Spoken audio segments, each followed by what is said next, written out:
Let's Chat, un podcast dédié au sexe féminin, plaisir, désir, mais aussi douleur et galère.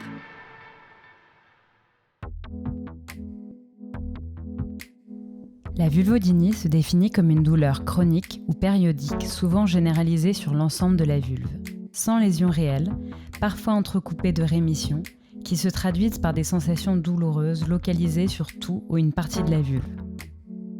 La peau de la vulve présente souvent une apparence normale et l'examen clinique démontre l'absence d'anomalies décelables. Mais la réalité de la douleur n'est pas mise en doute.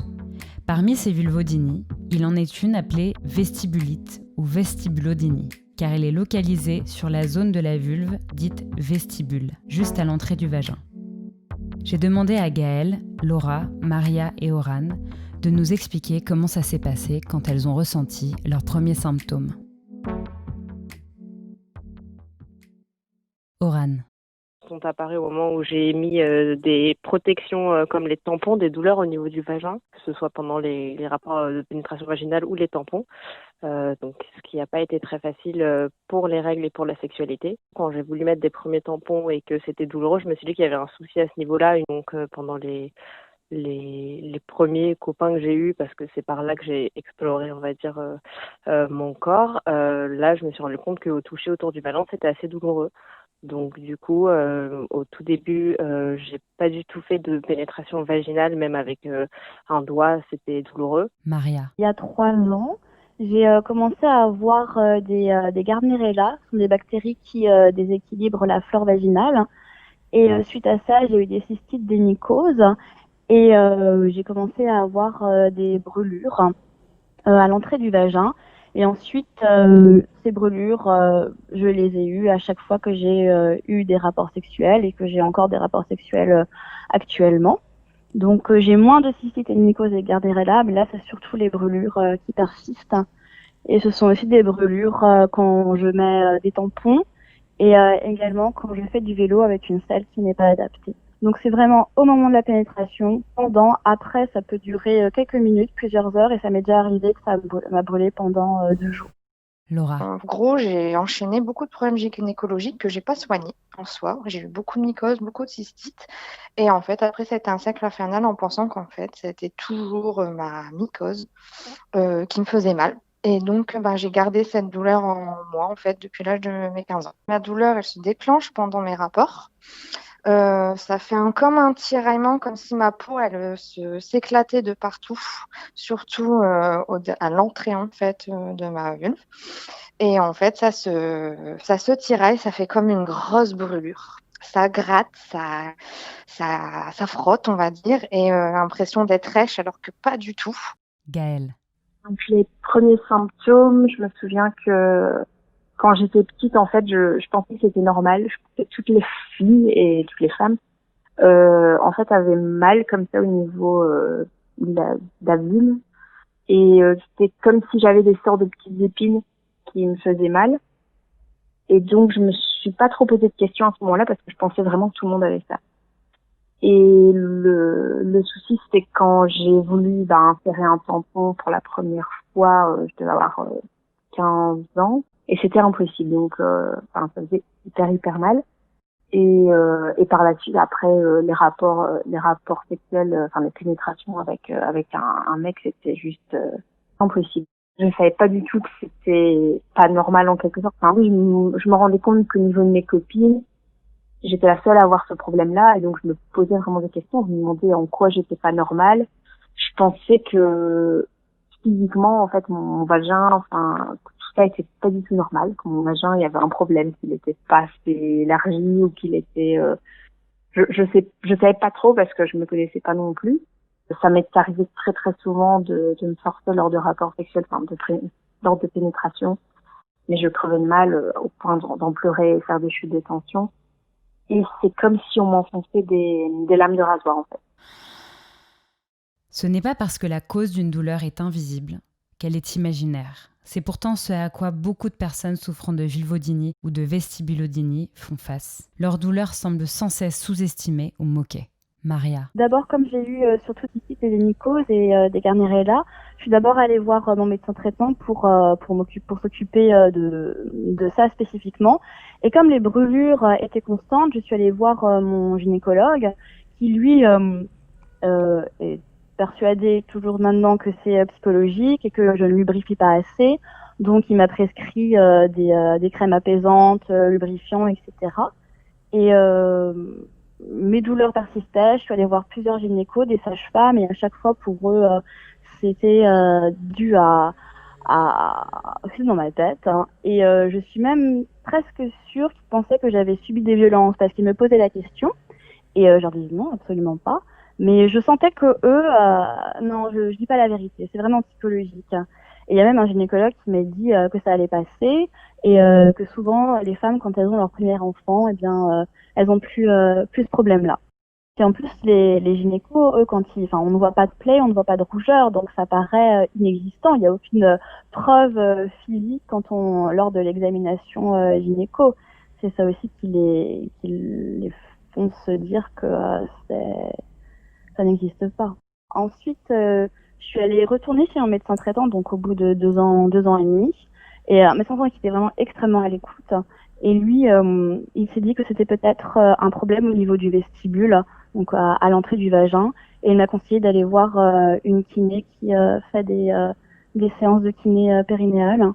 Et donc là, je suis en train de les faire. Elle dit que ça va mieux, mais le problème c'est qu'il y a la mémoire de la douleur. Donc même si les choses vont mieux, il y a quand même cette peur d'avoir mal qu'il faut que j'appréhende. Je la vois une fois tous les 15 jours, 3 semaines. Et en fait, elle a remarqué déjà que mon bassin n'était pas droit, ce qui n'est en soi pas grave, mais ça peut augmenter des douleurs. Et aussi, elle a vraiment repéré que les muscles de mon périnée sont extrêmement contractés, il me semble dont un muscle précisément, mais je ne sais plus lequel. Et donc, son travail, c'est elle met des doigts dans mon vagin en commençant par les endroits où c'est le moins douloureux. Et elle essaye d'écarter et d'aller à l'endroit où c'est le plus douloureux. Et moi, ce que je dois faire, c'est je dois vraiment respirer tranquillement, gonfler le ventre, dégonfler le ventre, m'arrêter pendant que je respire. Je dois aussi normalement me masser le périnée avec de l'huile d'amande douce et ça rend pas les rapports très spontanés, mais bon, c'est comme ça. Et quelquefois ça marche, quelquefois ça marche pas. Et elle m'a aussi proposé de demander à mon médecin de me prescrire de la xylocaïne en gel. Donc c'est un anesthésiant local que généralement on utilise pour anesthésier avant une opération dentaire. Donc je mets ça sur le point, donc ça anesthésie un petit peu. Et quelquefois ça passe mieux, mais il faut pas trop en mettre parce que sinon on ne sent rien. Aurane. J'ai appris plus tard en consultant un spécialiste des pathologies de la vulve qu'en fait c'était pas que psychologique, qu'il y avait vraiment un problème physiologique. Alors moi du coup j'avais une sorte d'hypertonie du périnée, ce qui fait que je fais de la relaxation un peu périnéale. Comme du coup j'ai une endométriose au niveau des ligaments hétérosacrés, de ce que me dit aussi ma kiné, c'est qu'en fait du coup comme c'est très tendu, ça a un impact forcément sur tout le périnée et du coup ça aussi à l'entrée du vagin. Alors je sais pas si c'est uniquement lié à l'endométriose ou s'il y a d'autres choses, c'est assez flou là-dessus, mais j'ai l'impression que même pour les spécialistes c'est assez flou. Laura. Alors quand j'ai commencé à avoir ces douleurs, premier rapport, j'en ai parlé à ma mère, donc puis je lui ai dit c'est bizarre, ça me gratte, ça me brûle, et donc on a eu un premier traitement. Après, j'avais eu des traitements aussi pour les cystites. Ma mère est une grosse habituée de ces traitements, donc on va dire qu'en fait, je me traitais rapidement à la maison. Vu que j'enchaînais tout le temps ces traitements, à force de les faire, c'était de plus en plus douloureux, de plus en plus long à traiter. Et j'ai enchaîné gynécologue. Ma gynécologue, entre ma période entre 15 et 18 ans, je la voyais entre 5 et 6 fois l'année. 19 ans, je suis partie de mon logement, donc je suis partie dans une grande ville, dans le nord à Lille. Et donc de là, j'ai arrêté les médecins. Et je me suis traitée comme une grande. Ça veut dire que j'allais en pharmacie, je disais j'ai une mycose, il me faut des ovules, il me faut une crème, et puis voilà, basta, je me traitais, et puis ça reprenait 2 semaines après, pour dire que c'était très très long. À cause de ça, le problème c'est que ma douleur, elle était assez violente, et plus le temps est passé, et plus c'est devenu très très violent. Et en fait, à un moment, j'ai consulté un médecin, et je lui ai dit, écoutez, je ne sais pas quoi faire. Et alors là, Ça a été un petit peu la dégringolade aux enfers des médecins spécialistes. C'est-à-dire que j'ai fait que ça. J'ai consulté 4 gynécologues différents, plus mon médecin traitant. J'ai fait des examens aléatoires. On m'avait à un moment, j'ai plus de mycose, j'ai des douleurs. Ah bah vous devez avoir une fissure. Voilà. Ça a été que ça. Ça veut dire, bah, vous avez mal, vous devez avoir une fissure. Donc à un moment, je me suis mis du Cicalfate au niveau de la vulve, qui a fait strictement rien. Et au bout d'un moment, je me suis dit, bah, je pense que tout le monde a mal en fait, que bah, avoir des rapports, effectivement, on est pénétré. Donc, bah, ça fait pas non plus du bien au corps. Et puis, j'ai eu une sexologue qui m'a dit, vous faites pas d'efforts. Et en fait, là, ça a été le braquage total à l'âge de mes 25 ans. Je me suis dit, bah, en fait, je fais pas d'efforts. Ça date pas de temps que ça. Enfin, entre mes 15 ans et mes 28 ans, je n'ai pas eu de, j'ai pas eu de médecin qui m'a dit, bah, en fait, c'est pas normal de souffrir. Mais mon conjoint actuel, avec qui j'ai fait un enfant, il est tombé sur un podcast sur RTL. C'est une femme qui témoignait de ses douleurs et elle décrivait exactement tout ce que j'ai vécu. Et là, je me dis, bah, en fait, je suis pas bizarre. Je pense qu'en fait, il y a d'autres femmes qui sont comme moi.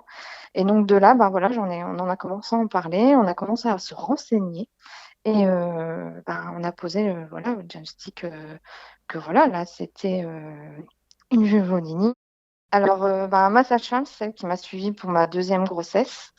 Une femme avec vraiment un médecin qui est un petit peu plus à l'écoute, qui est un peu plus humaine qu'une sage-femme qu'on pourrait aller voir à l'hôpital qui a besoin d'aller vite.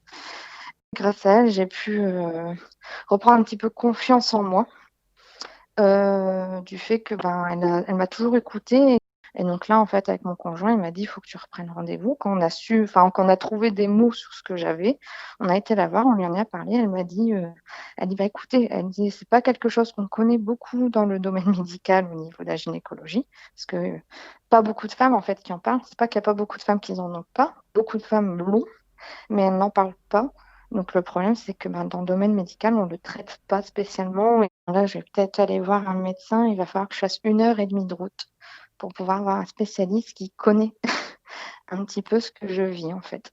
Gaëlle. Vers 20 ans, je suis allée la première fois chez une gynécologue à qui j'ai dit, voilà, j'ai mal lors des rapports. J'ai pas envie que, voilà, je savais pas trop à quoi m'attendre. Et en fait, elle m'a fait le frottis, le test, etc. Et j'ai hurlé. Et en fait, cette femme m'a dit, ben, je pense que vous souffrez de vaginisme. Donc, j'avais ce diagnostic-là en tête, donc je me suis dit, ok, bah, je souffre de vaginisme. Et je suis retournée quelques années plus tard chez un autre gynéco qui m'a diagnostiqué aussi un vaginisme. Il m'a proposé d'aller voir un sexologue. Donc ça date déjà il y a 5 ans. Et je suis allée voir ce sexologue quelques fois parce que bon, ça coûte quand même cher, donc c'est aussi un frein à ce niveau-là. Et sinon, en fait, dans la tête de psychologue, c'est juste psychologique. Et c'est assez difficile de faire comprendre aux gens que ce soit le vaginisme ou la vulvodynie, c'est pas que le psychologique. Pendant 10 ans, on m'a fait croire que j'avais un vaginisme jusqu'à l'année passée où je suis allée voir une kiné. Puis elle m'a dit, écoutez, vos muscles sont assez relâchés.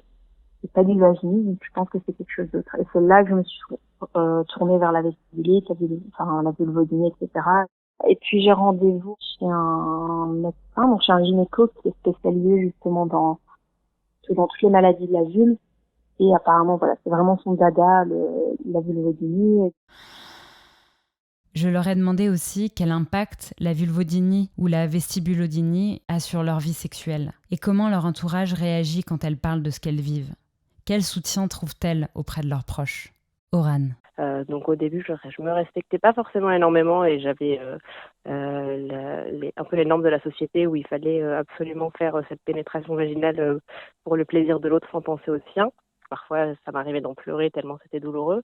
Et du coup, j'avais non seulement des douleurs, mais pas de plaisir à ce moment-là. Et là, par contre, la relation actuelle, où c'était dès le début, après avoir fait un travail sur moi, je me suis dit que j'imposerais plus ça à mon corps. Donc, j'en ai discuté tout de suite avec mon partenaire, qui est très compréhensif et très patient et avec qui ça se passe bien. Et moi, je me suis rendu compte que la sexualité n'était pas forcément tournée autour du pénis et qu'on pouvait trouver d'autres alternatives. Donc aujourd'hui, c'est encore douloureux, mais du coup, je trouve des alternatives pour pas faire subir ça à mon corps. Maria. Quelquefois, malheureusement, je me dis quand même que j'ai pas envie de tester des rapports pour mon partenaire parce que j'ai pas envie que ça l'embête, alors que je sais que ça ne l'embêterait pas, je pense. Mais il y a des moments où je me dis non, mais là il faut que j'arrête, mais je continue quand même et je sens après, lorsque le rapport est terminé, que j'aurais mieux dû dire qu'il faut cesser plus tôt en fait. Oui, quelquefois je me dis j'espère qu'il va vite éjaculer parce que comme ça, ce sera fini. Et on n'en parle plus. Au moins, il est satisfait. C'est assez terrible de dire ça, mais il y a d'autres manières d'éprouver du plaisir. Et avec mon partenaire, avec les autres partenaires et mon partenaire actuel, on n'est pas pénétrocentré. Je sais pas exactement comment ça se dit, mais il y a plein d'autres choses très agréables et on s'amuse aussi, voilà, comme ça. Gaëlle. Je m'empêche aussi d'avoir toute relation amoureuse à cause de ça, parce que pendant des années, je me suis dit c'est vrai que je me suis souvent mis des bâtons dans les roues et je me suis souvent dit que personne voudrait rester avec moi si j'avais ça. Donc parfois je me mets en échec directement et je pense que j'ai eu une fois un ex-copain. Je crois que ça s'est bien passé une fois en fait. Mais le fait d'avoir pu en parler et le fait qu'il fasse vraiment attention, ça s'est globalement bien passé. Et souvent, c'est difficile aussi de savoir comment on peut aborder le sujet dans une relation. Laura. Alors, mon tout premier partenaire, en soi, il a toujours été assez doux, assez sage sur les rapports, en sachant qu'en fait, c'est toujours un petit peu des crises au niveau de mes douleurs. Il y a des fois, c'est un petit peu moins douloureux. Il y a des fois où je me tords de douleur tellement que ça fait mal. Mais comme je le prenais sur moi, en fait, et que je le disais pas, enfin voilà, personne ne savait que je souffrais, donc mon conjoint ne savait pas trop. Mon tout premier conjoint. Et après, j'avais enchaîné un petit peu des hommes par-ci par-là, du fait que j'étais étudiante et que je m'amusais un peu et que j'avais pas de relation sérieuse. Mais à chaque fois, c'était un petit peu l'horreur. Donc, à un moment, j'ai vraiment mis en pause les hommes. Et j'ai eu mon tout premier conjoint avec qui j'ai eu ma toute première fille. Et avec lui, en fait, en début de relation, je pense qu'avec le fait qu'il y a toute la passion et tout, les douleurs, elles avaient un petit peu disparu en soi. Sauf qu'en fait, à force d'avoir des rapports, moi, j'enchaînais les mycoses. Et en fait, la douleur est revenue assez violente. Après, on a eu en soi un enfant. Et de là, en fait, ça a été un petit peu la dégringolade aux enfers. C'est le seul, en fait, le tout premier à qui je lui ai dit que je souffrais. Ça a été le tout premier homme. J'avais 23 ans. C'est le tout premier homme à qui j'ai dit, quand j'ai des rapports, j'ai mal, je comprends pas. Et c'était surtout le tout premier homme qui, à un moment, m'a dit tu fais un effort, quoi. Je me suis sentie pas violée, j'ai pas été violée, mais je me rappelle, je crois que c'était la dernière fois qu'on l'a fait. Je me suis laissée faire un petit peu comme étoile de mer. Et puis après, j'ai été pleurer, me tordre dans les toilettes en position latérale de sécurité. Et je me suis dit que là, c'est tout, que c'était plus possible d'être aussi incomprise, que ça soit par la santé que par mon conjoint. Et de là, je l'ai quitté. Et on s'est quitté, je pense, parce que le fait qu'il n'y ait plus de rapport en soi sexuel, qu'il n'y ait plus de rapport de tendresse, parce que j'avais tellement peur que lui, il a envie de moi, donc je voulais même plus qu'il me touche. Après, j'ai fait une pause d'1 an et demi sans qu'on me touche, parce que je ne pouvais plus. Et j'ai rencontré mon conjoint actuel, avec qui on a refait un enfant, avec qui ça se passe très très bien, et que je lui ai expliqué que je n'avais pas refait de rapport depuis X années, parce que la dernière fois que je l'avais fait, j'avais tellement pleuré que je ne voulais plus. Et en fait, ça s'est fait tout seul. Et de là, ça a été. On va dire que c'était pas non plus la libération, mais on va dire que c'était plus la souffrance que j'avais vécue. Sauf que tout doucement, en fait, on va dire que c'est un petit peu vicieux quand je renchaîne les problèmes gynécologiques, tout ce qui va être mycose et tout, les douleurs redeviennent en fait de plus en plus virulentes.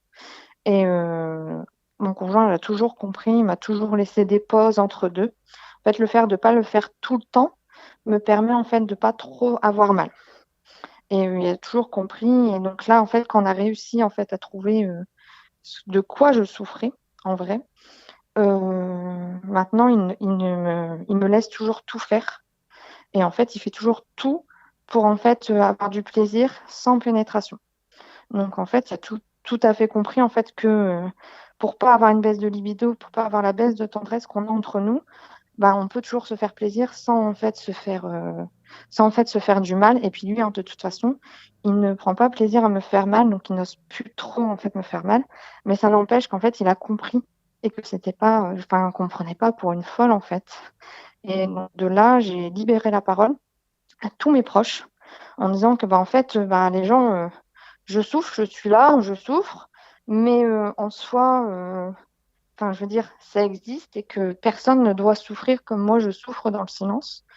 Et ça a été un petit peu une révélation parce qu'en fait, j'ai découvert que plusieurs amis autour de moi avaient les mêmes problèmes. Du moins, ils ne souffraient pas vraiment de toutes les mêmes maladies. Mais j'ai une copine qui m'a dit, moi, je n'ose plus le faire parce qu'en fait, ça me fait mal. Oran. Autour de nous, on nous vend un peu le saint graal de la pénétration vaginale et qu'on se sent un peu seul parce que nous, ça ne nous fait pas du bien et en plus, ça nous fait du mal. Du coup, j'ai eu beaucoup de mal à en parler. J'en ai parlé à ma famille que très récemment. Et sinon, aux amis proches, du coup, je leur en parlais et parfois, du coup, j'ai pu échanger avec elles qui, elles aussi, avaient potentiellement parfois des douleurs ou pas. Et du coup, je me suis rendu compte que ça touchait en fait pas mal de personnes, mais qu'on n'en parlait pas assez. Maria. Je l'avais parlé à ma mère qui, elle, m'a dit c'est comme ça, faut faire avec. Ça m'a assez énervée parce que moi, je veux pas faire avec, vraiment pas du tout. Il y a des amis, oui, quelquefois j'en parle, mais étonnamment, je m'étends pas trop sur le sujet et j'ai pas l'impression, elles en tout cas, elles m'ont jamais dit qu'elles ont ressenti des choses de la sorte. Le site Les Clés de Vénus, ça m'a permis quand même de voir que ça existait, de lire des mots rassurants et précis. Et quand j'ai lu ça, je me suis dit, ma douleur existe vraiment. Laura. Toute première fois que j'ai parlé de douleur, ça a été, j'ai été un petit peu méprisée et ça m'a un petit peu tuée à tel point que pour moi, la sexualité, se dire à 25 ans, c'est tout, je fais plus l'amour. Quand on est jeune, on est censé s'éclater et moi, j'ai jamais connu le plaisir de m'éclater en fait. Gaëlle. J'en ai parlé à ma sœur et à mon papa et à ma maman. Et voilà, je pense que c'est important d'en parler parce que même si c'est quelque chose de hyper tabou, si on n'en parle pas, ça va pas pouvoir faire changer les mentalités, les remarques qu'on peut prendre parfois. Moi, on a déjà rigolé de moi. Des réflexions comme le jour où tu auras couché avec un black, tu auras plus mal, ou plein de commentaires dans le genre. Je pense aussi que toute la multiplication de certains groupes, de certaines pages Instagram, ça me permet de me dire je suis pas seule avec ce problème. Si vous êtes atteinte de vulvodynie, de vestibulodynie ou pensez l'être, allez faire un tour sur le site de l'association Les Clés de Vénus, où vous trouverez nombre d'informations ainsi qu'un annuaire de praticiens et praticiennes spécialisés.